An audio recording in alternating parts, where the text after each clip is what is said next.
ਪਿਆਰੇ ਵਿਦਿਆਰਥੀਓ, ਸਤਿ ਸ੍ਰੀ ਅਕਾਲ। ਮੈਂ ਤੁਹਾਨੂੰ ਅੱਜ ਇਸ ਵੀਡੀਓ ਵਿੱਚ ਨੈਸ਼ਨਲ ਟੈਲੈਂਟ ਸਰਚ ਸਕੀਮ ਬਾਰੇ ਦੱਸਾਂਗਾ ਵੀ ਇਹ ਸਕੀਮ ਕੀ ਹੈ, ਕਿਹੜੀ ਕਲਾਸ ਦੇ ਵਿਦਿਆਰਥੀਆਂ ਲਈ ਇਹ ਹੁੰਦੀ ਹੈ।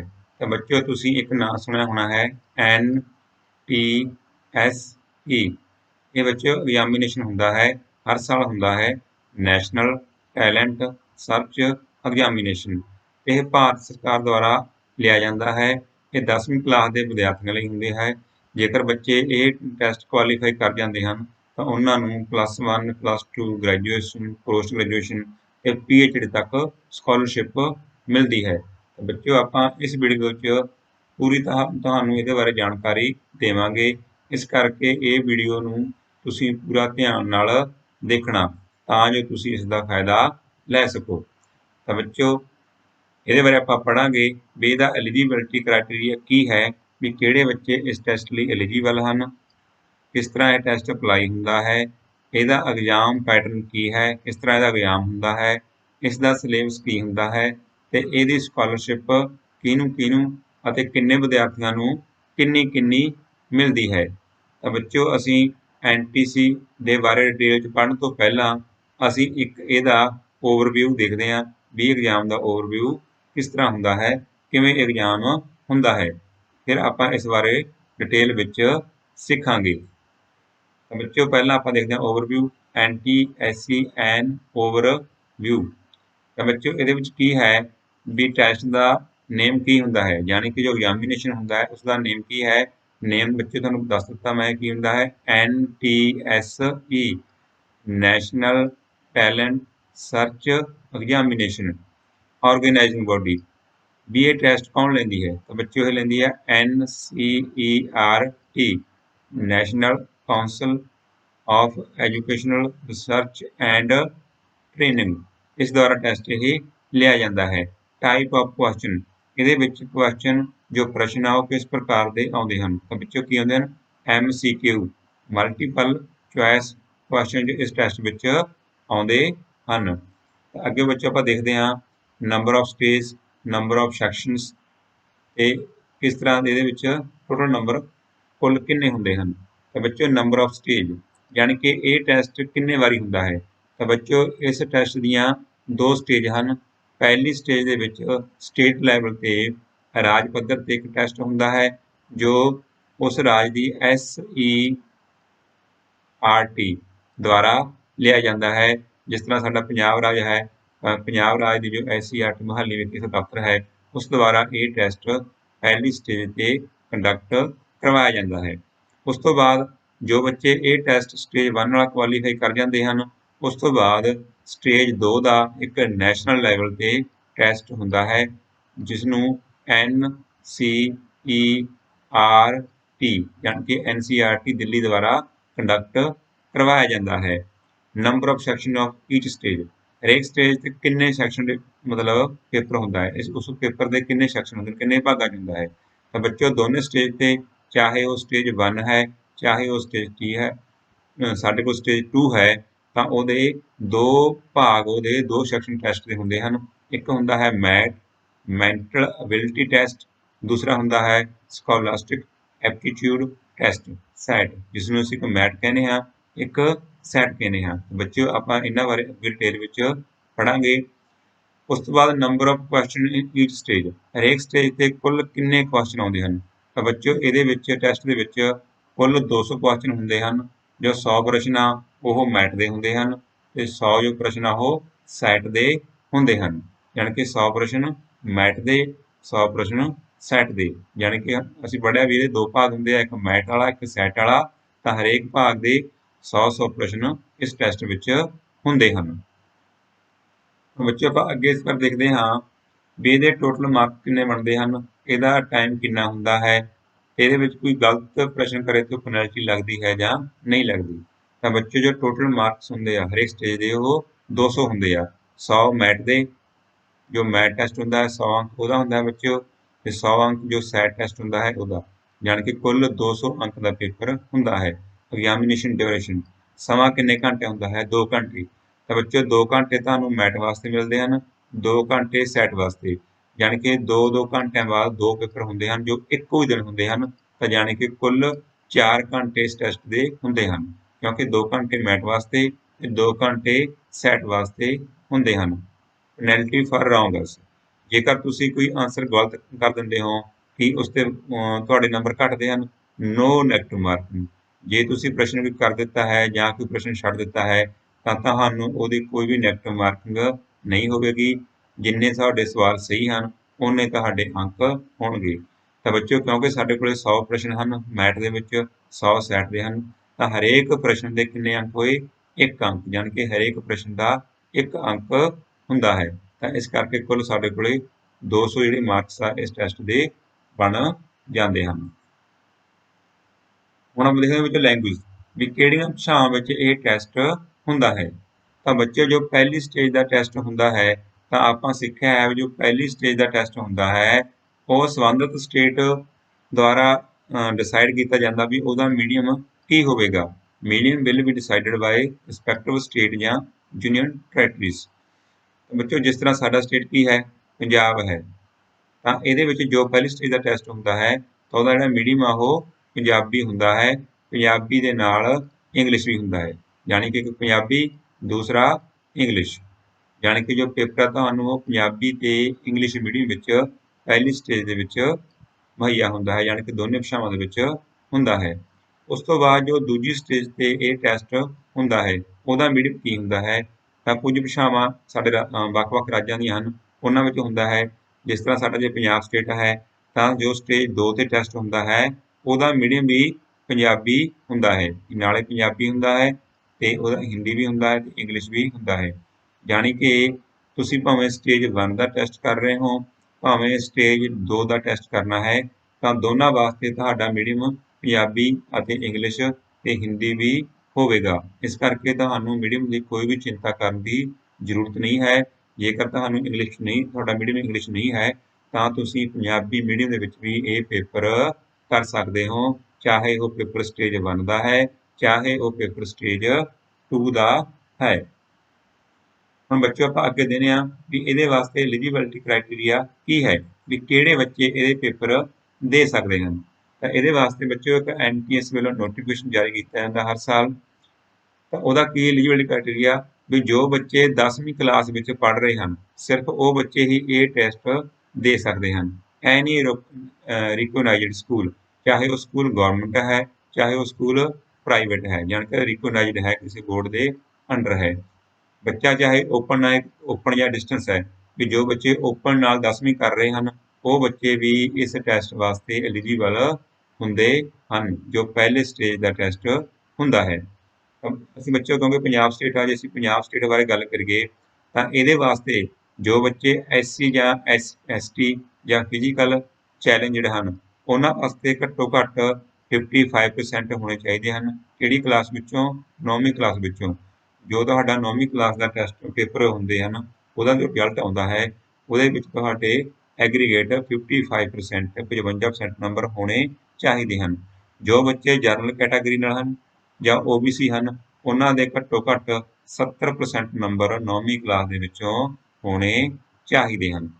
ਠੀਕ ਹੈ ਬੱਚਿਓ, ਵੀ ਜੋ ਤੁਹਾਡਾ 9ਵੀਂ ਕਲਾਸ ਦੇ ਪੇਪਰ ਹੁੰਦੇ ਹਨ ਉਹਦਾ ਜੋ ਫਾਈਨਲ ਰਿਜ਼ਲਟ ਆਉਂਦਾ ਹੈ ਉਹਦੇ ਵਿੱਚੋਂ SC ST ਜਾਂ ਫਿਜ਼ੀਕਲ ਚੈਲੰਜਡ ਬੱਚੇ ਹੈਗੇ ਉਹਨਾਂ ਦੇ 55%, 55%, ਅਤੇ ਜੋ ਬੱਚੇ ਜਨਰਲ ਕੈਟਾਗਰੀ ਜਾਂ OBC ਕੈਟਾਗਰੀ ਨਾਲ ਸੰਬੰਧ ਹਨ ਉਹਨਾਂ ਦੇ 70% 9ਵੀਂ ਕਲਾਸ ਵਿੱਚੋਂ ਅੰਕ ਹੋਣੇ ਚਾਹੀਦੇ ਹਨ, ਤਾਂ ਉਹ ਬੱਚੇ ਹੀ ਇਹ ਟੈਸਟ ਦੇ ਸਕਦੇ ਹਨ। ਉਸ ਤੋਂ ਬਾਅਦ ਬੱਚਿਓ, ਸਿਲੈਕਟਡ ਸਟੂਡੈਂਟ, ਜੋ ਜਿਹੜੇ ਬੱਚਿਆਂ ਨੇ ਪਹਿਲੀ ਸਟੇਜ ਵਾਸਤੇ ਬੱਚੇ ਸਿਲੈਕਟ ਹੋ ਗਏ, ਉਹ ਟੈਸਟ ਉਹਨਾਂ ਨੇ ਕਲੀਅਰ ਕਰ ਲਿਆ, ਜੋ ਸਿਲੈਕਟਡ ਸਟੂਡੈਂਟ ਹੋਣਗੇ ਪਹਿਲੀ ਸਟੇਜ ਦੇ ਵਿੱਚੋਂ, ਠੀਕ ਹੈ, ਉਹ ਜੋ ਤੁਹਾਡਾ ਐਲੀਜੀਬਲ ਹੋਊਗਾ ਉਹ ਸਟੇਜ 2 ਵਾਸਤੇ। ਤਾਂ ਸਟੇਜ 1 ਦਾ ਟੈਸਟ ਬੱਚਿਆਂ ਵਾਸਤੇ ਦੇਣਾ ਜ਼ਰੂਰੀ ਹੈ। ਜੇਕਰ ਬੱਚੇ ਨੇ ਟੈਸਟ 1 ਦਾ ਸਟੇਜ 1 ਦਾ ਪੇਪਰ ਨਹੀਂ ਦਿੱਤਾ ਤਾਂ ਉਹ ਸਟੇਜ 2 ਵਾਸਤੇ ਐਲੀਜੀਬਲ ਨਹੀਂ ਹੈ। ਤਾਂ ਸਭ ਤੋਂ ਪਹਿਲਾਂ ਸਟੇਜ 1 ਦਾ ਟੈਸਟ ਕਲੀਅਰ ਕਰਨਾ ਪਵੇਗਾ, ਉਸ ਤੋਂ ਬਾਅਦ ਅਸੀਂ ਸਟੇਜ 2 ਵਾਸਤੇ ਅਪਲਾਈ ਕਰ ਸਕਦੇ ਹਾਂ। ਹੁਣ ਬੱਚਿਓ, ਆਪਾਂ ਅੱਗੇ ਦੇਖਦੇ ਹਾਂ ਇਹਦੇ ਵਿੱਚ ਹੋਰ ਕਿਹੜੇ ਬੱਚੇ ਟੈਸਟ ਦੇ ਸਕਦੇ ਹਨ। ਬੱਚਿਓ, ਜੇਕਰ ਸਾਡਾ ਜਿਹੜੀ ਪਹਿਲੀ ਗੱਲ ਇਹਦੇ ਵਾਸਤੇ ਕੀ ਹੈ ਵੀ ਸਾਡੀ ਜੋ ਨੈਸ਼ਨੈਲਿਟੀ ਹੈ ਉਹ ਇੰਡੀਅਨ ਹੋਣੀ ਚਾਹੀਦੀ ਹੈ। ਠੀਕ ਹੈ ਬੱਚਿਓ। ਸਿਰਫ ਇੰਡੀਅਨ ਬੱਚੇ ਹੀ ਇਹ ਟੈਸਟ ਜਿਹੜਾ ਹੈਗਾ ਉਹ ਦੇ ਸਕਦੇ ਹਨ। ਬੱਚੇ ਭਾਵੇਂ ਸਾਡੇ ਇੰਡੀਅਨ ਹੋਣ ਲੇਕਿਨ ਬਾਹਰਲੇ ਦੇਸ਼ 'ਚ ਪੜ੍ਹਦੇ ਹਨ, ਠੀਕ ਹੈ, ਲੇਕਿਨ ਉਹਨਾਂ ਦੀ ਸਿਟੀਜ਼ਨਸ਼ਿਪ ਕੀ ਹੈ, ਭਾਰਤੀ ਹੈ, ਤਾਂ ਉਹ ਬੱਚੇ ਵੀ ਇਸ ਪੇਪਰ ਵਾਸਤੇ ਐਲੀਜੀਬਲ ਹਨ। ਲੇਕਿਨ ਉਹਨਾਂ ਨੂੰ ਸਟੇਜ 1 ਦੇ ਪੇਪਰ ਤੋਂ ਛੋਟ ਹੁੰਦੀ ਹੈ। ਉਹ ਸਿੱਧੇ ਸਟੇਜ 2 ਵਿੱਚ ਆਪਣਾ ਜਿਹੜਾ ਫਾਰਮ ਆ ਉਹ ਭਰ ਕੇ ਪੇਪਰ ਦੇ ਸਕਦੇ ਹਨ। ਇਹ ਸਿਰਫ ਬੱਚੇ ਅਵਾਰਡ, ਯਾਨੀ ਕਿ ਜਿਹੜੇ ਬੱਚੇ ਬਾਹਰ ਪੜ੍ਹਦੇ ਹਨ, ਫੋਰਨ ਕੰਟਰੀ 'ਚ ਪੜ੍ਹਦੇ ਹਨ 10ਵੀਂ ਕਲਾਸ ਦੇ ਵਿੱਚ, ਸਿਰਫ ਉਹਨਾਂ ਬੱਚਿਆਂ ਵਾਸਤੇ ਛੋਟ ਹੁੰਦੀ ਹੈ ਵੀ ਉਹ ਸਿੱਧੇ ਡਾਇਰੈਕਟਲੀ ਸਟੇਜ 2 ਦਾ ਪੇਪਰ ਦੇ ਸਕਦੇ ਹਨ ਤੇ ਉਹਨਾਂ ਦੇ ਜੋ ਨੰਬਰ ਆ ਉਹ 60% ਹੋਣੇ ਚਾਹੀਦੇ ਹਨ। ਤਾਂ ਉਹਨਾਂ ਵਾਸਤੇ ਜੋ 60% ਮਾਰਕਸ ਆ ਬੱਚਿਓ ਉਹ ਐਲੀਜੀਬਿਲਟੀ ਹੁੰਦੀ ਹੈ। ਹੁਣ ਬੱਚਿਓ ਅਸੀਂ ਦੇਖਦੇ ਹਾਂ ਵੀ ਇਹਦਾ ਪੈਟਰਨ ਕਿਸ ਤਰ੍ਹਾਂ ਹੁੰਦਾ ਹੈ। ਸਾਨੂੰ ਇਹਦਾ ਪਤਾ ਲੱਗ ਗਿਆ ਵੀ ਕਿਹੜੇ ਬੱਚੇ ਪੇਪਰ ਦੇ ਸਕਦੇ ਹਨ। ਹੁਣ ਆਪਾਂ ਦੇਖਦੇ ਹਾਂ ਪੈਟਰਨ ਕੀ ਹੁੰਦਾ ਹੈ। ਬੱਚਿਓ ਪੈਟਰਨ ਦੇ ਵਿੱਚ ਕੀ ਹੈ, ਸਟੇਜ 1 ਤੇ ਸਟੇਜ 2 ਵਾਸਤੇ, ਚਾਹੇ ਸਟੇਜ 1 ਹੈ ਚਾਹੇ ਸਟੇਜ 2 ਹੈ, ਦੋਨਾਂ ਦੇ ਪੇਪਰ ਦਾ ਪੈਟਰਨ ਬਿਲਕੁਲ ਸੇਮ ਹੁੰਦਾ ਹੈ, 2 ਸਟੇਜ ਤੇ ਹੁੰਦਾ ਹੈ। ਪਹਿਲਾ ਪੇਪਰ ਸਾਡਾ ਜੋ ਪਹਿਲੀ 1 ਹੈ, ਦੇਖੋ ਉਹ ਮੈਂਟਲ ਐਬਿਲਿਟੀ ਦਾ ਹੁੰਦਾ ਹੈ, ਜਿਸ ਨੂੰ ਅਸੀਂ ਮੈਟ ਬੋਲਦੇ ਹਾਂ, ਠੀਕ ਹੈ। ਉਸ ਐਪਟੀਟਿਊਡ ਟੈਸਟ ਹੁੰਦਾ ਹੈ ਬੱਚਿਓ। ਤਾਂ ਇਹਦੇ ਜਿਹੜੇ ਨੰਬਰ ਆਫ ਕੁਐਸਚਨ ਕਿੰਨੇ ਹੁੰਦੇ ਹੈਗੇ, 100 ਹੁੰਦੇ ਆ, ਯਾਨੀ ਕਿ 100 ਕੁਐਸਚਨ ਦਾ ਐਪਟੀਟਿਊਡ ਟੈਸਟ ਹੁੰਦਾ ਹੈ ਤੇ ਉਸਦੇ ਜਿਹੜੇ ਮਾਰਕਸ ਆ ਉਹ ਵੀ ਬੱਚਿਓ 100 ਬਣਦੇ ਹਨ। ਤਾਂ ਹਰੇਕ ਪ੍ਰਸ਼ਨ 1 ਅੰਕ ਦਾ ਹੁੰਦਾ ਹੈ।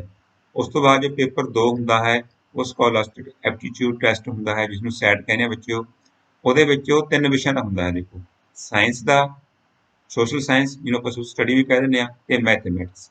ਜਾਂ ਕਿ ਜੋ ਸੈਟ ਪੇਪਰ ਹੁੰਦਾ ਹੈ ਉਹ 3 ਵਿਸ਼ਿਆਂ ਦਾ ਹੁੰਦਾ ਹੈ।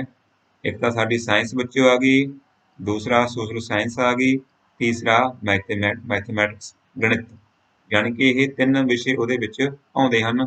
ਤਾਂ ਉਸਦੇ ਵੀ 100 ਅੰਕ ਹੁੰਦੇ ਹਨ। ਉਹਦੇ ਵਿੱਚ ਸਾਇੰਸ ਦੇ 40 ਪ੍ਰਸ਼ਨ ਆਉਂਦੇ ਹਨ, ਸੋਸ਼ਲ ਸਾਇੰਸ ਸਮਾਜ ਸਿੱਖਿਆ ਉਸਦੇ 40 ਪ੍ਰਸ਼ਨ ਆਉਂਦੇ ਹਨ, ਮੈਥ ਦੇ 20 ਪ੍ਰਸ਼ਨ ਆਉਂਦੇ ਹਨ। ਬੱਚਿਓ ਇਸ ਤਰ੍ਹਾਂ ਇਹਦੇ ਕੁੱਲ 100 ਪ੍ਰਸ਼ਨ ਆਉਂਦੇ ਹਨ। ਤੇ ਜੋ ਸਾਡਾ ਮੈਂਟਲ ਐਬਿਲਿਟੀ ਟੈਸਟ ਹੈ ਮੈਟ, ਉਹਦੇ ਵੀ 100 ਪ੍ਰਸ਼ਨ ਆਉਂਦੇ ਹਨ, ਚਾਹੇ ਉਹ ਸਟੇਜ 1 ਦਾ ਪੇਪਰ ਹੈ ਚਾਹੇ ਉਹ ਸਟੇਜ 2 ਦਾ ਪੇਪਰ ਹੈ।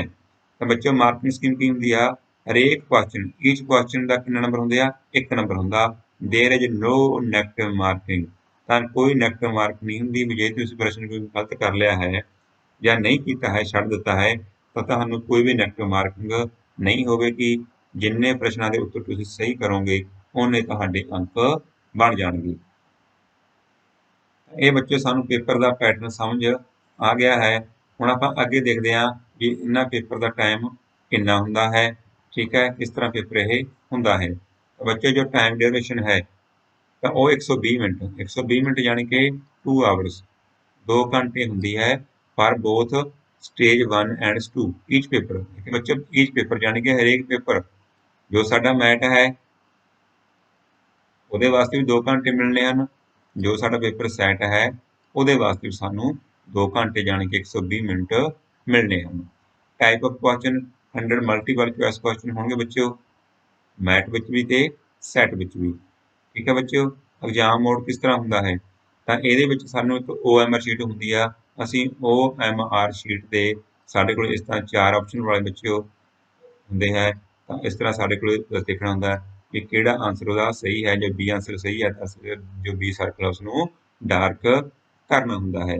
ਟੈਸਟ ਦੀ ਲੈਂਗੁਏਜ ਕੀ ਹੁੰਦੀ ਹੈ ਬੱਚਿਓ, ਤਾਂ ਹਰੇਕ ਸਟੇਟ ਦੇ ਹਿਸਾਬ ਨਾਲ ਲੈਂਗੁਏਜ ਹੁੰਦੀ ਹੈ, ਜਿਸ ਤਰ੍ਹਾਂ ਅਸਾਮੀ, ਬੰਗਲਾ, ਇੰਗਲਿਸ਼। ਲੇਕਿਨ ਸਾਡਾ ਜੋ ਸਟੇਟ ਪੰਜਾਬ ਹੈ, ਠੀਕ ਹੈ, ਤਾਂ ਉਸ ਵਾਸਤੇ ਪੰਜਾਬੀ ਲੈਂਗੁਏਜ ਦੇ ਵਿੱਚ ਵੀ ਪੇਪਰ ਹੁੰਦਾ ਹੈ। ਬੱਚਿਓ ਆਪਾਂ ਅੱਗੇ ਦੇਖਦੇ ਹਾਂ ਇਹਦਾ ਐਗਜ਼ਾਮ ਸਿਲੇਬਸ। ਹੁਣ ਦੇਖੋ ਇਹਦੇ ਵਾਸਤੇ ਇੰਪੋਰਟੈਂਟ ਹੈ ਵੀ ਸਿਲੇਬਸ ਇਸ ਪੇਪਰ ਦਾ ਕੀ ਹੁੰਦਾ ਹੈ। ਤਾਂ ਦੇਖੋ ਬੱਚਿਓ NCERT does not specify any prescribed syllabus, ਤਾਂ ਇਹਦੇ ਵਾਸਤੇ ਕੋਈ ਜਿਹੜਾ ਸਿਲੇਬਸ ਆ ਬੱਚਿਓ ਉਹ ਫਿਕਸ ਨਹੀਂ ਹੈ, ਠੀਕ ਹੈ। ਇਸ ਗੱਲ ਦਾ ਤੁਸੀਂ ਪੂਰਾ ਧਿਆਨ ਨੋਟ ਕਰਨਾ ਹੈਗਾ ਵੀ ਜਿਹੜਾ ਸਿਲੇਬਸ ਆ ਕੋਈ ਫਿਕਸ ਨਹੀਂ ਹੈਗਾ ਵੀ ਇਸ ਚੈਪਟਰ ਵਿੱਚ ਆਉਣਾ ਜਾਂ ਉਸ ਚੈਪਟਰ ਵਿੱਚੋਂ ਨਹੀਂ ਆਉਣਾ।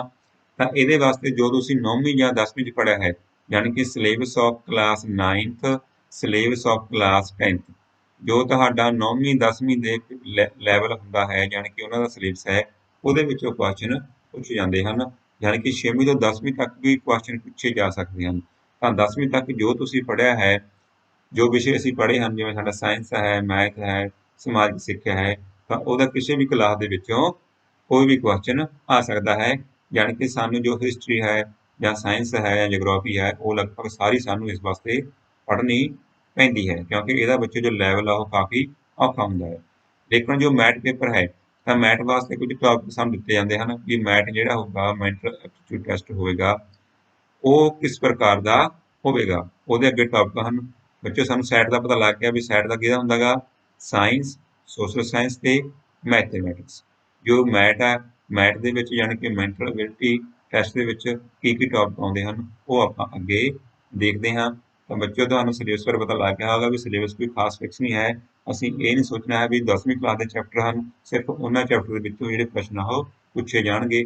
9ਵੀਂ ਦੇ ਵੀ ਹੋ ਸਕਦੇ ਹਨ, 8ਵੀਂ ਦੇ ਵੀ ਹੋ ਸਕਦੇ, ਕੋਈ ਵੀ ਹੋ ਸਕਦੇ ਹਨ। ਯਾਨੀ ਕਿ ਇੱਕ ਜਨਰਲ ਜਿਹਾ ਪੇਪਰ ਇਹ ਹੁੰਦਾ ਹੈ ਤੁਹਾਡੀ ਜਨਰਲ ਨੌਲੇਜ ਚੈੱਕ ਕਰਨ ਲਈ। ਹੁਣ ਬੱਚੇ ਜੋ ਸਾਡਾ ਮੈਥ ਦਾ ਪੇਪਰ ਹੁੰਦਾ ਹੈ ਤਾਂ ਮੈਥ ਵਾਸਤੇ ਕੁਝ ਟੌਪਿਕ ਹਨ ਜਿਹੜਿਆਂ ਵਿੱਚੋਂ ਪੇਪਰ ਆਉਂਦਾ ਹੈ, ਯਾਨੀ ਕਿ ਮੈਂਟਲ ਐਪਟੀਟਿਊਡ ਟੈਸਟ। ਇਹਦੇ ਵਿੱਚ ਹੈਗਾ ਵਰਬਲ ਤੇ ਨਾਨ ਵਰਬਲ ਐਨਾਲੋਗੀ ਹੁੰਦੀ ਹੈ। ਉਹਦੇ ਵਿੱਚ ਸਾਡੇ ਸੀਰੀਜ਼ ਵਾਲੇ ਸਵਾਲ ਹੁੰਦੇ ਹਨ, ਕਲਾਸੀਫਿਕੇਸ਼ਨ, ਕੋਡਿੰਗ, ਡੀਕੋਡਿੰਗ, ਡਿਸਟੈਂਸ ਵਾਲੇ, ਡਾਇਰੈਕਸ਼ਨ ਵਾਲੇ, ਬਲੱਡ ਰਿਲੇਸ਼ਨ ਵਾਲੇ, ਅਲਫਾਬੈਟ ਵਾਲੇ, ਰੈਂਕਿੰਗ ਵਾਲੇ, ਵੈਨ ਡਾਇਗਰਾਮ ਵਾਲੇ, ਮੈਥਮੈਟਿਕਲ ਆਪਰੇਸ਼ਨ ਵਾਲੇ। ਠੀਕ ਹੈ ਬੱਚਿਓ, ਤਾਂ ਮੈਂਟਲ ਐਬਿਲਿਟੀ ਵਿੱਚ ਜਿਹੜੇ ਇਹ ਜਿਹੇ ਸਵਾਲ ਸਾਨੂੰ ਉਹ ਆਉਂਦੇ ਹਨ। ਇਹਦੇ ਵਿੱਚ ਹੋਰ ਵੀ ਟੌਪਿਕ ਹਨ ਜਿਵੇਂ calendar, time, clock, missing character. ਠੀਕ ਹੈ, ਤਾਂ ਇਹਨਾਂ ਸਾਰੇ ਸਮਝੋ ਵਰਡ ਪ੍ਰੋਬਲਮ ਆ ਗਈ ਸਾਡੇ ਕੋਲੇ, paper cutting, folding, missing character, calendar ਨਾਲ ਸੰਬੰਧਿਤ, ਟਾਈਮ ਨਾਲ, ਕਲੌਕ ਨਾਲ। ਤਾਂ ਇਸ ਪ੍ਰਕਾਰ ਦੇ ਜਿਹੜੇ ਪ੍ਰਸ਼ਨ ਆ ਬੱਚਿਓ ਉਹ ਸਾਨੂੰ ਮੈਥ ਦੇ ਵਿੱਚੋਂ ਜੋ ਇਹ ਸਿਲੇਬਸ ਆ ਬੱਚਿਓ ਕਿਹਦੇ ਵਾਸਤੇ ਹੈ, ਮੈਥ ਜੋ ਸਾਡਾ ਮੈਂਟਲ ਐਬਿਲਿਟੀ ਦਾ ਟੈਸਟ ਹੁੰਦਾ ਹੈ। ਉਹ ਲਗਭਗ ਸਾਡੇ ਕੋਲ 15-16 ਟੌਪਿਕ ਹਨ। ਤਾਂ ਇਹਨਾਂ ਟੌਪਿਕਾਂ ਦੇ ਆਧਾਰ ਤੇ ਜਿਹੜਾ ਪੇਪਰ ਆ ਉਹ ਹੁੰਦਾ ਹੈ। ਜੋ ਸੈਟ ਹੁੰਦਾ ਹੈ ਉਹ ਤੁਹਾਨੂੰ ਪਤਾ ਲੱਗ ਗਿਆ ਹੈ ਵੀ ਉਹ ਸਾਇੰਸ, ਮੈਥ ਤੇ ਸਮਾਜਿਕ ਵਿਸ਼ਿਆਂ ਦਾ ਹੁੰਦਾ ਹੈ। ਬੱਚਿਓ ਅੱਗੇ ਉਹੀ ਫਿਰ ਵੀ ਦੱਸਿਆ ਗਿਆ ਵੀ ਇਹਦੇ ਵਾਸਤੇ ਕੋਈ ਜਿਹੜਾ ਸਿਲੇਬਸ ਆ ਉਹ ਪ੍ਰਸਕ੍ਰਾਈਬ ਨਹੀਂ ਹੈ, ਵੀ ਕੋਈ ਫਿਕਸ ਸਿਲੇਬਸ ਇਹਦੇ ਵਾਸਤੇ ਨਹੀਂ ਹੈ। ਠੀਕ ਹੈ, ਐਨੀ ਡੈਫੀਨੇਟ ਸਿਲੇਬਸ ਨਹੀਂ ਹੈ, ਕਿਸੇ ਵੀ ਕਲਾਸ ਦਾ ਹੋ ਸਕਦਾ ਹੈ। Question of might we coming from level of class 9th and 10th। ਜੋ 9th ਤੇ 10th ਦੀ ਸਾਡੇ ਕੋਲ ਬੁੱਕਸ ਹਨ ਉਹਨਾਂ ਦੇ ਜਿਹੜੇ ਲੈਵਲ ਦੇ ਪ੍ਰਸ਼ਨ ਦੇ ਵਿੱਚ ਆਉਂਦੇ ਹਨ। ਹੁਣ ਬੱਚਿਓ ਅਸੀਂ ਜੇਕਰ ਸਟੇਜ 1 ਦੇ ਪੇਪਰ ਦੀ ਗੱਲ ਕਰੀਏ ਵੀ ਸਟੇਜ 1 ਦਾ ਪੇਪਰ ਜੋ ਸਾਡੀ SCERT ਮਹਾਲੀ ਦੁਆਰਾ ਲਿਆ ਜਾਂਦਾ ਹੈ ਉਹਦਾ ਪੈਟਰਨ ਕਿਹੋ ਜਿਹਾ ਹੁੰਦਾ ਹੈ। ਅਸੀਂ ਸਟੇਜ 1 ਵਾਸਤੇ ਗੱਲ ਕਰਦੇ ਹਾਂ ਬੱਚਿਓ। ਇਕੱਲੇ ਹੁਣ ਦੇਖੋ ਅਸੀਂ ਪੜ੍ਹ ਲਿਆ ਵੀ ਸਾਇੰਸ ਹੋਣੀ ਹੈ। ਦੇਖੋ ਤਾਂ ਸਾਇੰਸ ਦੇ ਕੀ ਭਾਗ ਹੁੰਦੇ ਬੱਚਿਓ, ਫਿਜ਼ਿਕਸ ਹੋ ਗਿਆ, ਕੈਮਿਸਟਰੀ ਹੋ ਗਿਆ, ਬਾਇਓਲੋਜੀ ਹੋ ਗਿਆ। ਕਿਉਂਕਿ ਸਾਨੂੰ ਪਤਾ ਵੀ ਸਾਡਾ ਸਾਇੰਸ ਆ, ਸਾਇੰਸ ਦੇ ਸਾਨੂੰ ਕਿੰਨੇ ਪ੍ਰਸ਼ਨ ਆਉਣੇ ਹਨ, 40। ਉਹਦੇ ਵਿੱਚੋਂ 13 ਪ੍ਰਸ਼ਨ ਜੋ ਫਿਜ਼ਿਕਸ ਦੇ ਹੁੰਦੇ ਹਨ, 13 ਪ੍ਰਸ਼ਨ ਕੈਮਿਸਟਰੀ ਦੇ ਹੁੰਦੇ ਹਨ ਤੇ 14 ਪ੍ਰਸ਼ਨ ਬਾਇਓਲੋਜੀ ਵਿੱਚੋਂ ਹੁੰਦੇ ਹਨ। ਜਦੋਂ ਮੈਥ ਆ ਬੱਚਿਓ, ਮੈਥ ਦੇ ਸਾਨੂੰ 20 ਪ੍ਰਸ਼ਨ ਆਉਂਦੇ ਹਨ। ਫਿਰ ਸਾਡੇ ਕੋਲ ਬੱਚਿਓ ਸਾਡੇ ਕੋਲ SST, ਠੀਕ ਹੈ, ਸਾਡੀ ਸੋਸ਼ਲ ਸਟੱਡੀ ਆ ਗਈ। ਉਹਦੇ ਵਿੱਚ ਕੀ ਹੁੰਦੀ ਹੈ, ਹਿਸਟਰੀ ਹੁੰਦੀ ਹੈ, ਉਹਦੇ ਸਾਨੂੰ 11 ਪ੍ਰਸ਼ਨ ਆਉਣੇ ਹਨ। ਜਿਓਗ੍ਰਾਫੀ ਦੇ ਵੀ 11 ਪ੍ਰਸ਼ਨ ਆਉਣੇ ਹਨ। ਇਤਿਹਾਸ, ਭੂਗੋਲ, ਨਾਗਰਿਕ ਸ਼ਾਸਤਰ ਤੇ ਅਰਥ ਸ਼ਾਸਤਰ ਯਾਨੀ ਕਿ ਇਕਨੋਮਿਕਸ। ਇਸ ਤਰ੍ਹਾਂ ਬੱਚਿਆਂ ਦੀ ਵੰਡ ਕੀਤੀ ਗਈ ਹੈ। 11 ਪ੍ਰਸ਼ਨ ਹਿਸਟਰੀ ਦੇ, 11 ਪ੍ਰਸ਼ਨ ਜਿਓਗ੍ਰਾਫੀ ਦੇ, 10 ਪ੍ਰਸ਼ਨ ਸਿਵਿਕਸ ਦੇ ਤੇ 8 ਪ੍ਰਸ਼ਨ ਇਕਨੋਮਿਕਸ ਦੇ। ਇਹ ਸਾਡਾ ਜੋ ਸਟੇਜ 1 ਦਾ ਪੇਪਰ ਹੁੰਦਾ ਹੈ ਉਸ ਵਿੱਚ ਇਸ ਪ੍ਰਕਾਰ ਦੇ ਪ੍ਰਸ਼ਨ ਆਉਂਦੇ ਹਨ। ਤੇ ਸਟੇਜ 2 ਦੇ ਵਿੱਚ ਵੀ ਲਗਭਗ ਵਿੱਚੋਂ ਇਹਦੇ ਵਰਗੇ ਪ੍ਰਸ਼ਨ ਹੀ ਜਿਸ ਤਰ੍ਹਾਂ ਇਹ ਹੁੰਦੇ ਹਨ, ਥੋੜਾ ਬਹੁਤ ਫਰਕ ਹੋ ਸਕਦਾ ਹੈ। ਹੁਣ ਬੱਚਿਓ ਇਹਦਾ ਰਿਜ਼ਲਟ, ਇਹਦਾ ਪ੍ਰੋਸੀਜਰ ਕੀ ਹੁੰਦਾ ਹੈ। ਬੱਚਿਓ ਇਹਦਾ ਜੋ ਰਿਜ਼ਲਟ ਹੈਗਾ ਉਹ ਜੋ ਸਟੇਜ 1 ਦਾ ਹੁੰਦਾ ਹੈਗਾ, ਜੋ ਸੰਬੰਧਿਤ ਸਟੇਟ ਦੀ SCERT ਹੈ ਜਾਂ ਸਾਡਾ ਪੰਜਾਬ ਸਿੱਖਿਆ ਵਿਭਾਗ ਹੈ ਉਹਦੇ ਦੁਆਰਾ ਇਹ ਡਿਕਲੇਅਰ ਕੀਤਾ ਜਾਂਦਾ ਹੈ। ਤਾਂ ਕਿਹੜੇ ਬੱਚਾ ਟੈਸਟ ਕੁਆਲੀਫਾਈ ਕਰਦੇ ਹਨ। ਬੱਚਿਓ ਇਹਦੀ ਮੈਰਿਟ ਵੀ ਬਣਦੀ ਹੈ। ਜੋ ਮੈਰਿਟ ਵਾਲੇ ਬੱਚੇ ਆ ਉਹ ਸਟੇਜ 2 ਦਾ ਟੈਸਟ ਦਿੰਦੇ ਹਨ। ਲੇਕਿਨ ਇਹਦੇ ਵਿੱਚ ਘੱਟੋ ਘੱਟ ਵੀ ਨੰਬਰ ਹਨ 40% ਨੰਬਰ। ਠੀਕ ਹੈ ਬੱਚਿਓ, ਇੱਕ ਤਾਂ 40%, ਇੱਕ ਸਾਡੇ ਕੋਲੇ 32%। ਤਾਂ ਜੋ ਬੱਚੇ ਵਿੱਚ ਜਨਰਲ ਕੈਟਾਗਰੀ ਨਾਲ ਜਾਂ OBC ਨਾਲ ਸੰਬੰਧਿਤ ਹਨ ਉਹਨਾਂ ਵਾਸਤੇ 40% ਇਸ ਟੈਸਟ ਵਿੱਚ ਨੰਬਰ ਲੈਣੇ ਹੁੰਦੇ ਹਨ ਤੇ 32% ਜੋ ਬੱਚੇ SC ST ਜਾਂ ਫਿਜ਼ੀਕਲ ਚੈਲੰਜਡ ਹਨ ਉਹਨਾਂ ਨੇ ਇਸ ਟੈਸਟ ਵਿੱਚੋਂ ਲੈਣੇ ਹੁੰਦੇ। ਤੇ ਇਹਦੇ ਵਿੱਚੋਂ ਧਿਆਨ ਰੱਖਣਾ ਪਏ ਬੱਚਿਓ, ਜੋ 40% ਆ ਸਾਨੂੰ ਮੈਟ ਵਿੱਚੋਂ ਅਲੱਗ 40% ਤੇ ਸੈਟ ਵਿੱਚੋਂ ਅਲੱਗ, ਦੋਨਾਂ ਦੇ ਨੰਬਰ ਮਿਲਾ ਕੇ 40% ਨਹੀਂ ਕਰਨੇ। ਤਾਂ ਈਚ ਪੇਪਰ ਦੇ ਵਿੱਚੋਂ, ਈਚ ਆਫ ਦੀ ਪੇਪਰ ਮੈਟ ਜਾਂ ਸੈਟ ਦੇ ਵਿੱਚੋਂ ਇੰਡੀਵਿਜੂਅਲੀ ਸਾਨੂੰ 40-40 ਯਾਨੀ ਕਿ ਸਾਡੇ ਕੋਲ ਦੋਨੇ ਪੇਪਰ 100-100 ਦੇ ਹਨ ਤਾਂ ਘੱਟੋ ਘੱਟ 40-40 ਨੰਬਰ ਵਾਲਾ ਬੱਚਾ ਹੀ ਕੁਆਲੀਫਾਈ ਹੁੰਦਾ ਹੈ। ਜੋ ਬੱਚੇ SC ST ਹਨ ਉਹਨਾਂ ਦੇ 32 ਹਰੇਕ ਪੇਪਰ ਦੇ ਵਿੱਚ ਨੰਬਰ ਹੋਣੇ ਚਾਹੀਦੇ ਹਨ। ਬੱਚੇ ਜੋ ਰਿਜ਼ਲਟ ਹੈ ਉਹ ਜਨਵਰੀ ਜਾਂ ਮਾਰਚ ਵਿੱਚ ਕਲੀਅਰ ਕੀਤਾ ਜਾਂਦਾ ਹੈ, ਲੇਕਿਨ ਇਸ ਸਾਲ ਕੋਵਿਡ ਕਰਕੇ ਥੋੜਾ ਜਿਹਾ ਇਹ ਟੈਸਟ ਲੇਟ ਹੋ ਸਕਦਾ ਹੈ ਕਿਉਂਕਿ ਅਜੇ ਇਹਦਾ ਨੋਟੀਫਿਕੇਸ਼ਨ ਨਹੀਂ ਆਇਆ। ਉਸ ਤੋਂ ਬਾਅਦ ਜੋ ਸਟੇਜ 2 ਤਾਂ ਬੱਚੋ ਸਟੇਜ 2 ਵਾਸਤੇ ਟੈਸਟ ਕਿਸ ਤਰ੍ਹਾਂ ਹੁੰਦਾ ਹੈ, ਤਾਂ ਜਿਹੜੇ ਬੱਚੇ ਸਟੇਜ 1 ਦਾ ਟੈਸਟ ਕਲੀਅਰ ਕਰ ਲੈਂਦੇ ਹਨ ਤਾਂ ਉਦੋਂ ਬਾਅਦ ਸਟੇਜ 2 ਦਾ ਟੈਸਟ ਹੁੰਦਾ ਹੈ। ਇਹ ਬੱਚੋ ਮਈ ਮਹੀਨੇ ਵਿੱਚ, ਹਰ ਸਾਲ ਮਈ ਮਹੀਨੇ ਵਿੱਚ ਹੁੰਦਾ ਹੈ, ਲੇਕਿਨ ਇਸ ਸਾਲ ਕੋਵਿਡ ਕਰਕੇ ਹਜੇ ਹੋਇਆ ਨਹੀਂ ਹੈ, ਥੋੜਾ ਜਿਹਾ ਪੋਸਟਪੋਨ ਹੈ। ਤਾਂ ਇਹਦੇ ਵਿੱਚੋਂ based on the performance of student ਤਾਂ ਸਟੇਜ 2 ਦੇ ਵਿੱਚੋਂ 2000 ਬੱਚੇ ਸਕਾਲਰਸ਼ਿਪ ਲਈ ਸਿਲੈਕਟ ਕੀਤੇ ਜਾਂਦੇ ਹਨ। ਬੱਚਿਓ ਨੋਟ ਕਰਨ ਵਾਲਾ ਪੁਆਇੰਟ ਆ, ਪੂਰੇ ਭਾਰਤ ਵਿੱਚੋਂ, ਪੂਰੀ ਇੰਡੀਆ ਦੇ ਵਿੱਚੋਂ 2000 ਜਿਹੜੇ ਸਟੂਡੈਂਟ ਹੈਗੇ ਉਹ ਸਕਾਲਰਸ਼ਿਪ ਲਈ ਸਿਲੈਕਟ ਕੀਤੇ ਜਾਂਦੇ ਹਨ। ਕਿਹੜੇ ਸਟੇਟ ਚੋਂ ਕਿੰਨੇ ਸਿਲੈਕਟ ਕੀਤੇ ਜਾਂਦੇ ਹਨ ਉਹ ਆਪਾਂ ਅੱਗੇ ਦੇਖਦੇ ਹਾਂ। ਹੁਣ ਬੱਚੇ ਆਪਾਂ ਇਹਦੇ ਵਿੱਚ ਅੱਗੇ ਸਾਡੇ ਕੋਲੇ ਅਪਾਉਂਟਡ ਨੋਟ, ਇਹਦੇ ਵਿੱਚ ਇਹ ਵੀ ਹੈ ਬੱਚਿਓ, ਜੋ ਅਸੀਂ ਪੇਪਰ ਤੋਂ ਬਾਅਦ ਜੋ ਕੁਐਸਚਨ ਬੁਕਲੇਟ ਹੁੰਦੀ ਹੈ ਉਹਦੇ ਵਿੱਚ ਉਹ ਤੁਸੀਂ ਆਪ ਘਰੇ ਲਿਆ ਸਕਦੇ ਹੋ। ਠੀਕ ਹੈ, ਇਹ ਅਲਾਉਡ ਹੁੰਦਾ ਹੈ booklets of the student are allowed to take away question booklet. ਤਾਂ ਕੁਐਸਚਨ ਬੁਕਲੇਟ ਤੁਸੀਂ ਆਪਦੇ ਘਰੇ ਲਿਆ ਸਕਦੇ ਹੋ। ਠੀਕ ਹੈ ਬੱਚਿਓ, ਤਾਂ ਇਹਦੇ ਵਿੱਚ ਆਪਾਂ ਨੂੰ ਪਹਿਲਾਂ ਲੇ ਡਾਊਨ ਬੋਡੀ ਐਗਜ਼ਾਮੀਨੇਸ਼ਨ ਦਾ ਵੀ ਉਹ ਕਿਸ ਤਰ੍ਹਾਂ ਹੁੰਦਾ ਹੈ, 9ਵੀਂ 10ਵੀਂ ਦੇ ਜੋ ਆਪਣਾ ਹੁੰਦਾ ਗਾ ਉਹਦੇ ਬੇਸ ਜਿਹੜੇ ਕੁਐਸਚਨ ਆ ਉਹ ਆਉਂਦੇ ਹਨ। ਠੀਕ ਹੈ, ਅੱਗੇ ਆਪਾਂ ਇਹ 'ਚ ਦੇਖਦੇ ਹਾਂ ਬੱਚੇ, ਹੁਣ ਆਪਾਂ ਦੇਖਦੇ ਹਾਂ ਵੀ ਜਿਹੜਾ ਕੋਟਾ ਗਾ ਹਰੇਕ ਸਟੇਟ ਦਾ ਕਿੰਨਾ ਹੈ। ਬੱਚੇ ਸਾਡੇ ਕੋਲ ਡਾਟਾ ਹੈ 2019-20 ਦਾ ਗਾ, ਕਿਉਂਕਿ ਹਰ 3 ਸਾਲ ਬਾਅਦ ਜਿਹੜਾ ਗਾ ਕੋਟਾ ਉਹ ਵੱਖ-ਵੱਖ ਰਾਜਾਂ ਦਾ ਫਿਕਸ ਕੀਤਾ ਜਾਂਦਾ ਹੈ ਵੀ ਕਿਸ ਰਾਜ ਦੇ, ਕਿਸ ਸਟੇਟ ਦੇ ਜਾਂ ਡਿਊਟੀ ਦੇ ਕਿੰਨੇ ਬੱਚਿਆਂ ਨੂੰ ਸਕਾਲਰਸ਼ਿਪ ਮਿਲੇਗੀ। ਜਿਸ ਤਰ੍ਹਾਂ ਅੰਡੇਮਾਨ ਨੰਬਰ 20 ਲਿਖਿਆ ਬੱਚਿਓ, ਆਂਧਰਾ ਪ੍ਰਦੇਸ਼ 263 ਲਿਖਿਆ ਗਾ, ਅੱਗੇ ਆਪਾਂ ਦੇਖੀਏ ਹਰਿਆਣਾ 186 ਲਿਖਿਆ ਗਾ। ਠੀਕ ਹੈ, ਇਸ ਤਰ੍ਹਾਂ ਅੱਗੇ ਆਪਾਂ ਪੰਜਾਬ ਦੇਖਦੇ ਹਾਂ ਵੀ ਸਾਡੇ ਪੰਜਾਬ ਦੇ ਕਿੰਨੇ ਸਟੂਡੈਂਟ ਨੂੰ ਜਿਹੜਾ ਹੈਗਾ ਗਾ ਉਹ ਮਿਲਣਾ ਹੈ। ਠੀਕ ਹੈ, ਤਾਂ ਇਹ ਡਾਟਾ ਜਿਹੜਾ ਹੈਗਾ ਬੱਚਿਓ ਇਹ ਕਿਸ ਤਰ੍ਹਾਂ ਜਿਹੜਾ ਕੀਤਾ ਜਾਂਦਾ ਇਹਦੇ ਬਾਰੇ ਆਪਾਂ ਦੇਖਦੇ ਹਾਂ। ਤਾਂ ਕਿੰਨੇ ਬੱਚੇ ਸਾਡੇ 9ਵੀਂ ਜਾਂ 10ਵੀਂ ਕਲਾਸ ਵਿੱਚ ਪੜ੍ਹਦੇ ਹਨ ਤਾਂ ਉਹਨਾਂ ਨੂੰ ਆਧਾਰ ਮੰਨ ਕੇ ਜਿਹੜਾ ਬੱਚੋ ਇਹ ਜਿਹੜਾ ਕੋਟਾ ਗਾ ਕਿੰਨੇ ਬੱਚਿਆਂ ਨੂੰ ਸਕਾਲਰਸ਼ਿਪ ਮਿਲਣੀ ਹੈ ਇਹ ਫਿਕਸ ਕੀਤਾ ਜਾਂਦਾ ਹੈ। ਦੇਖੋ ਸਾਡਾ ਇਹ ਪੰਜਾਬ ਸਟੇਟ ਹੈ ਤਾਂ ਪੰਜਾਬ ਸਟੇਟ ਦੇ ਦੇਖੀਏ ਕਿੰਨੇ ਬਣ ਸਾਡੇ ਕੋਲੇ 183 ਬੱਚੇ। ਤਾਂ ਬੱਚਿਓ 183 ਬੱਚਿਆਂ ਨੂੰ ਜਿਹੜੀ ਹੈ ਸਕਾਲਰਸ਼ਿਪ ਸਾਡੇ ਪੰਜਾਬ ਸਟੇਟ ਦੇ ਨੂੰ ਮਿਲਣੀ ਹੈ। ਤਾਂ ਹਰ 3 ਸਾਲ ਬਾਅਦ ਇਹ ਡਾਟਾ ਜਿਹੜਾ ਹੈਗਾ ਬੱਚਿਓ ਜਾਂ ਆਪਾਂ ਕੋਟਾ ਕਹਿ ਦਈਏ ਇਸ ਨੂੰ ਚੇਂਜ ਕੀਤਾ ਜਾਂਦਾ ਗਾ ਵੀ ਕਿੰਨੇ ਬੱਚੇ 9ਵੀਂ 10ਵੀਂ ਵਿੱਚ ਪੜ੍ਹਦੇ ਆ। 9ਵੀਂ 10ਵੀਂ ਵਿੱਚ ਪੜ੍ਹਦੇ ਬੱਚਿਆਂ ਨੂੰ ਆਧਾਰ ਮੰਨ ਕੇ ਉਸ ਸਟੇਟ ਦਾ ਕੋਟਾ ਸਕਾਲਰਸ਼ਿਪ ਲਈ ਫਿਕਸ ਕੀਤਾ ਜਾਂਦਾ ਹੈ ਤੇ ਹਰ 3 ਸਾਲ ਬਾਅਦ ਜਿਹੜਾ ਇਹ ਕੋਟਾ ਗਾ ਬੱਚਿਓ ਉਹ ਰਿਵਾਈਜ਼ ਕੀਤਾ ਜਾਂਦਾ ਹੈ। ਇਸ ਕਰਕੇ ਬੱਚਿਓ ਸਾਨੂੰ ਦੇਖਣਾ ਪਵੇਗਾ ਵੀ ਅਸੀਂ ਇਸ ਟੈਸਟ ਲਈ ਜਿਹੜਾ ਕਿਵੇਂ ਆਪਣੇ ਆਪ ਨੂੰ ਤਿਆਰ ਕਰਨਾ ਹੈ ਤਾਂ ਕਿ ਅਸੀਂ ਇਸ ਟੈਸਟ ਦੇ ਵਿੱਚ ਸਕਾਲਰਸ਼ਿਪ ਪ੍ਰਾਪਤ ਕਰ ਸਕੀਏ। ਬੱਚੇ ਸਾਡੇ ਪੰਜਾਬ ਦੇ ਬੱਚਿਆਂ ਨੂੰ 183 ਬੱਚਿਆਂ ਨੂੰ ਜਿਹੜਾ ਹੈਗਾ ਉਹ ਸਕਾਲਰਸ਼ਿਪ ਮਿਲਣੀ ਹੈ। ਜੋ ਕੋਟਾ ਹੈ ਉਹ ਹਰ 3 ਸਾਲ ਬਾਅਦ ਰਿਵਾਈਜ਼ ਕੀਤਾ ਜਾਂਦਾ ਹੈ। ਇਸ ਲਈ ਬੱਚਿਓ ਇਸ ਟੈਸਟ ਲਈ ਆਪਣੇ ਆਪ ਨੂੰ ਪ੍ਰਪੇਅਰ ਕਰਨਾ ਹੁਣ ਤੋਂ ਹੀ ਸ਼ੁਰੂ ਕਰ ਦਿਓ। ਤਾਂ ਹੁਣ ਬੱਚੇ ਆਪਾਂ ਅੱਗੇ ਦੇਖਦੇ ਹਾਂ ਵੀ ਇਸ ਟੈਸਟ ਦੇ ਵਿੱਚ ਹੋਰ ਕੀ ਕੁਝ ਹੈ। ਬੱਚੇ ਆਪਾਂ ਦੇਖਦੇ ਹਾਂ ਉਸ ਤੋਂ ਬਾਅਦ ਹੈ ਰਿਜ਼ਰਵੇਸ਼ਨ ਸਕੀਮ, ਕਿ ਕਿਹੜੀ ਕਿਹੜੀ ਕੈਟੇਗਰੀ ਦਾ ਕਿੰਨੇ % ਜਿਹੜਾ ਕੋਟਾ ਬੱਚੇ ਉਹ ਰਿਜ਼ਰਵ ਹੈ। ਤਾਂ ਬੱਚਿਓ ਇਹਦੇ ਵਿੱਚ ਕੁੱਲ 2000 ਸਟੂਡੈਂਟ ਨੂੰ 2000 ਸਟੂਡੈਂਟਸ ਨੂੰ ਜਿਹੜੀ ਸਕਾਲਰਸ਼ਿਪ ਆ ਉਹ ਦਿੱਤੀ ਜਾਂਦੀ ਹੈ। ਉਹਦੇ ਵਿੱਚ 15% ਕੋਟਾ SC ਬੱਚਿਆਂ ਲਈ ਰਿਜ਼ਰਵ ਹੈ, 7.5% ਕੋਟਾ ST ਬੱਚਿਆਂ ਲਈ, 27% ਅਦਰ ਬੈਕਵਰਡ ਕਲਾਸਿਸ ਲਈ, 4% ਮਤਲਬ ਡਿਸੇਬਿਲਟੀ ਲਈ ਤੇ 10% ਇਕਨੋਮਿਕਲ ਵੀਕਰ ਸੈਕਸ਼ਨ ਦੇ ਵਿਦਿਆਰਥੀਆਂ ਲਈ ਜਿਹੜਾ ਕੋਟਾ ਗਾ ਉਹ ਉਪਲਬਧ ਹੁੰਦਾ ਹੈ। ਤਾਂ ਹੁਣ ਬੱਚੇ ਆਪਾਂ ਦੇਖਦੇ ਹਾਂ ਕਿ ਜਦੋਂ ਤੁਸੀਂ ਇਹ ਟੈਸਟ ਕਲੀਅਰ ਕਰ ਲਿਆ ਤਾਂ ਤੁਹਾਨੂੰ ਕਿੰਨੀ ਸਕਾਲਰਸ਼ਿਪ ਇਹ ਮਿਲੇਗੀ ਅਤੇ ਕਿਹੜੀ ਕਿਹੜੀ ਪੜ੍ਹਾਈ ਲਈ ਜਿਹੜੀ ਸਕਾਲਰਸ਼ਿਪ ਆ ਉਹ ਸਾਨੂੰ ਇਹ ਮਿਲੇਗੀ। ਤਾਂ ਬੱਚਿਓ ਆਪਾਂ ਦੇਖਦੇ ਹਾਂ ਜਿਹੜੀ ਇਹ ਸਕਾਲਰਸ਼ਿਪ ਆ ਇਹ 11ਵੀਂ ਕਲਾਸ ਤੋਂ ਮਿਲਣੀ ਸ਼ੁਰੂ ਹੋ ਜਾਂਦੀ ਹੈ। ਤਾਂ ਬੱਚਿਓ ਪਹਿਲਾਂ ਦੇਖਦੇ ਹਾਂ ਅਸੀਂ ਵੀ 11ਵੀਂ ਕਲਾਸ ਦੇ ਵਿਦਿਆਰਥੀਆਂ ਨੂੰ ਕਿੰਨੀ ਮਿਲਣੀ ਹੈ। ਦੇਖੋ ਕਲਾਸ 11ਵੀਂ 12ਵੀਂ ਪਲੱਸ 1 ਪਲੱਸ 2 1250 ਰੁਪਏ ਹਰ ਮਹੀਨੇ ਮਿਲਣੇ ਆ। 11ਵੀਂ ਕਲਾਸ ਲਈ ਅਲੱਗ ਮਿਲਣੇ ਆ, ਫਿਰ ਜਦੋਂ ਅਸੀਂ 12ਵੀਂ ਕਲਾਸ 'ਚ ਹੋ ਗਏ ਉਸ ਲਈ ਅਲੱਗ ਮਿਲਣੇ ਹੈ।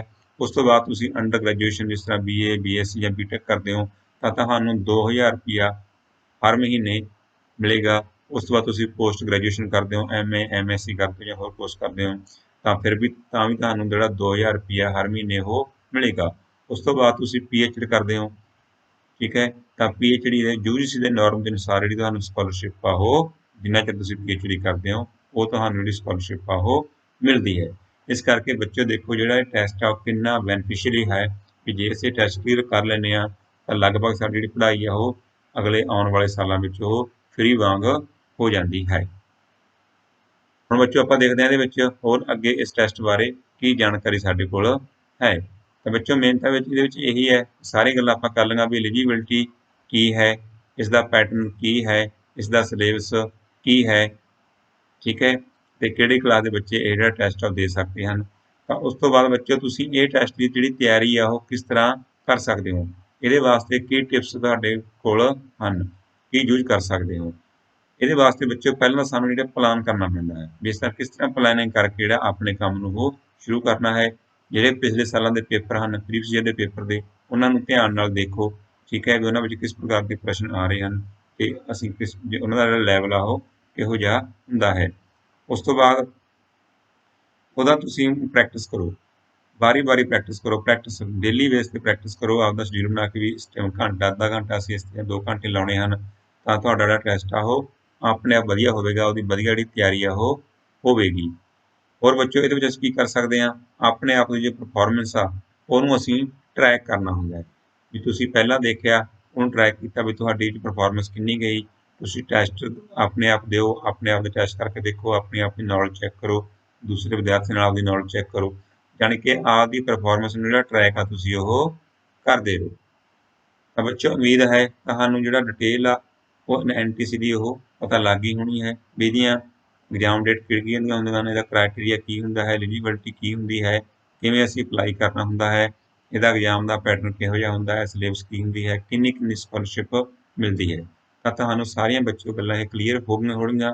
ਫਿਰ ਵੀ ਤੁਹਾਡੇ ਮਨ ਦੇ ਵਿੱਚ ਜੇ ਕੋਈ ਸਵਾਲ ਹੈ ਤਾਂ ਤੁਸੀਂ ਇਸ ਮੇਲ ਤੇ ਮੇਲ ਕਰਕੇ ਆਪਣਾ ਪ੍ਰਸ਼ਨ ਮੈਨੂੰ ਭੇਜ ਸਕਦੇ ਹੋ, ਮੈਂ ਜ਼ਰੂਰ ਤੁਹਾਡੀ ਮਦਦ ਕਰਾਂਗਾ। ਬੱਚਿਓ ਜਿਹੜੀ ਸਾਰੀ ਤੁਹਾਨੂੰ ਇਨਫੋਰਮੇਸ਼ਨ ਦਿੱਤੀ ਗਈ ਹੈ, ਜਾਣਕਾਰੀ ਦਿੱਤੀ ਗਈ ਹੈ, ਜੋ NCERT ਦੇ ਬਰੋਸ਼ਰ ਜਾਰੀ ਕੀਤਾ ਹੈ 2019 ਦਾ, ਉਹਦੇ ਅਨੁਸਾਰ ਤੁਹਾਨੂੰ ਇਹ ਦਿੱਤੀ ਗਈ ਹੈ, ਬਿਲਕੁਲ ਆਥੈਂਟਿਕ ਜਾਣਕਾਰੀ ਇਹ ਦਿੱਤੀ ਗਈ ਹੈ। ਤਾਂ ਬੱਚਿਓ ਇਸ ਚੈਨਲ ਤੇ ਬੱਚਿਆਂ ਨੂੰ NTSC ਜਾਂ PES ਜਾਂ NET ਜਾਂ ਆਪਣੇ ਹੋਰ ਟੈਸਟ ਹੁੰਦੇ ਹਨ, PST ਹੋਵੇ ਜਿਸ ਤਰ੍ਹਾਂ, ਉਹਨਾਂ ਦੀ ਤਿਆਰੀ ਲਈ ਬੱਚਿਆਂ ਦਾ ਇਸ ਤਰ੍ਹਾਂ ਦੇ ਵੀਡੀਓ ਜਿਹੜਾ ਜਾਂ ਮਟੀਰੀਅਲ ਅਪਲੋਡ ਕੀਤਾ ਜਾਂਦਾ ਹੈ। ਤਾਂ ਤੁਸੀਂ ਇਸ ਚੈਨਲ ਨੂੰ ਸਬਸਕ੍ਰਾਈਬ ਕਰੋ ਤਾਂ ਜੋ ਤੁਹਾਨੂੰ ਆਉਣ ਵਾਲੀ ਜਾਣਕਾਰੀ ਹੈ NTSC ਦੇ ਨੋਟੀਫਿਕੇਸ਼ਨ ਬਾਰੇ ਜਾਂ ਕੋਈ ਹੋਰ ਟੈਸਟ ਹੁੰਦੇ ਹਨ ਆਪਣੇ PSTC ਦਾ ਜਾਂ ਮੈਥ ਓਲੰਪਿਡ ਹੁੰਦਾ ਹੈ ਜਾਂ PES NET ਦੇ ਟੈਸਟ ਹੋ ਰਹੇ ਹਨ ਤਾਂ ਉਹ ਜਾਣਕਾਰੀ ਤੁਹਾਨੂੰ ਸਭ ਤੋਂ ਪਹਿਲਾਂ ਮਿਲ ਸਕੇ। ਤਾਂ ਇਸ ਵੀਡੀਓ ਨੂੰ ਆਪਣੇ ਮਿੱਤਰਾਂ ਨਾਲ ਜ਼ਰੂਰ ਸ਼ੇਅਰ ਕਰੋ ਤਾਂ ਜੋ ਉਹਨਾਂ ਨੂੰ ਵੀ ਇਹ ਜਾਣਕਾਰੀ ਮਿਲ ਸਕੇ। ਤੁਹਾਡਾ ਧੰਨਵਾਦ।